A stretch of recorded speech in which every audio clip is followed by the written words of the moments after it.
जय श्री कृष्णा दोस्तों, मैं अनुराग त्रिपाठी आप सबके बीच में आज आया हूं गीता का चौथा अध्याय लेकर के। जी हाँ दोस्तों, गीता का चौथा अध्याय जिसका नाम है ज्ञान, कर्म और संन्यास योग। हाँ दोस्तों, ज्ञान, कर्म और संन्यास योग, इसके बारे में हम आपको बात करने जा रहे हैं आज इस चौथे अध्याय में। जो इसके कुछ बात हैं वो निश्चित तौर पे आप अपने जीवन में उतारिए और आगे बढ़िए दोस्तों। तो सबसे पहली जो बात है वो है कि भगवान अजर अमर है। आप सभी को पता है भगवान का अस्तित्व क्या है। जी हाँ दोस्तों, भगवान मानव रूप में योग माया से पैदा होते हैं। अब अगर हम ये बात करें कि भगवान मानव रूप में योग माया से पैदा होते हैं तो जब धर्म ज्यादा बढ़ता है तब जाकर के भगवान अवतार लेते हैं। धर्म के स्थापना हेतु ही भगवान जन्म लेते हैं और अधर्मियों का नाश करते हैं। धर्म की स्थापना, जब अधर्म बढ़ता है तब भगवान जन्म लेते हैं और अधर्मियों के नाश के लिए ही भगवान अवतार लेते हैं। जो इंसान मोह माया और क्रोध का नाश करता है, जो भी इंसान है वो मोह माया और क्रोध का नाश करता है, वो मोक्ष को प्राप्त होता है। इंसान को अपने भावनाओं और इंद्रियों पर नियंत्रण रखना चाहिए। कोई भी इंसान हो उसे अपने हमेशा भावनाओं और इंद्रियों पर नियंत्रण रखना आवश्यक है।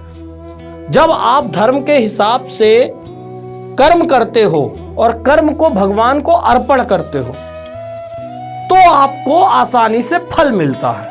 बहुत बड़ी चीज है दोस्तों, ध्यान दीजिएगा। जब आप धर्म के अनुसार कर्म करते हो, कर्म को भगवान को अर्पण करते हो, तब आपको आसानी से फल मिलता है। हम क्या करते हैं, हम कर्म कुछ भी मिल गया, चलो ठीक है, आज टेलरिंग की दुकान में गए, टेलरिंग कर लिए, कल कहीं और गए कुछ और कर लिए, परसों बाग बिलखा बाग देखे तो कुछ और कर लिए, नरसों कुछ और कर लिए।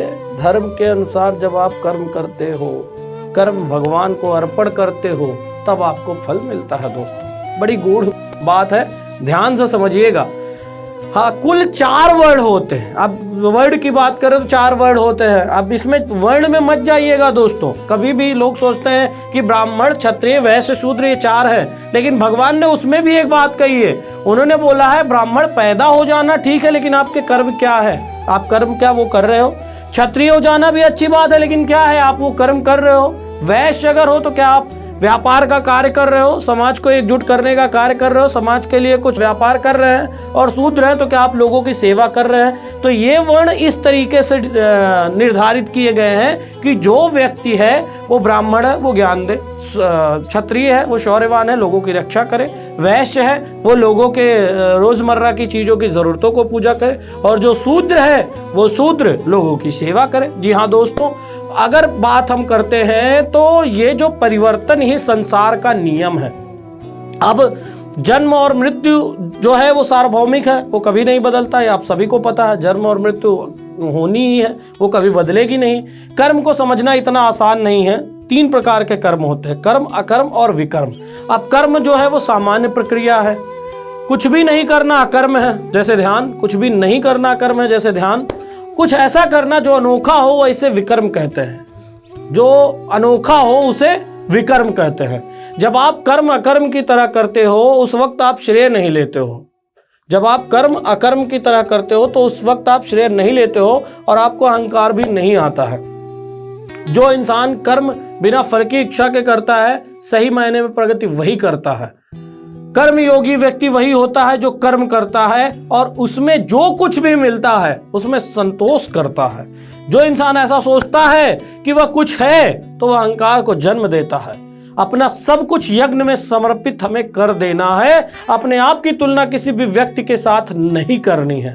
सबसे ज्यादा आवश्यक ज्ञान है। ज्ञान के द्वारा हम अपने कर्म को चुनते हैं। किसी भी कार्य में सबसे जरूरी चीज है श्रद्धा, और वही श्रद्धा है जो उसके जीवन में आगे उसको बढ़ाती है। और डर और शंका जिस इंसान ने कर लिया दोस्तों, तो वो इंसान को मार डालता है। दोस्तों, ये जो गीता के चौथे अध्याय की बातें हैं, ज्ञान, कर्म और संन्यास योग, इसमें से निकाल करके ये कुछ बातें लाई गई हैं। कुछ बातें ऐसी है जो आपको समझ में आई होगी, बट मैं इसे थोड़ा और आसान कर देता हूं कि इसमें जो सबसे बड़ी बात कही गई है कि आप जो भी कर्म है वो अपने कार्य पद्धति के अनुसार करिए, लेकिन हमेशा ये याद रखिए कि कर्म, अकर्म और विकर्म की श्रेणी में वह कौन सा कर्म है। क्या वह कर्म ऐसा है जो आपको खुशी दे रहा है? क्या वह कर्म ऐसा है जो आपके लिए, अन्य लोगों के लिए भी जीवन में कुछ बदलाव का काम कर रहा है?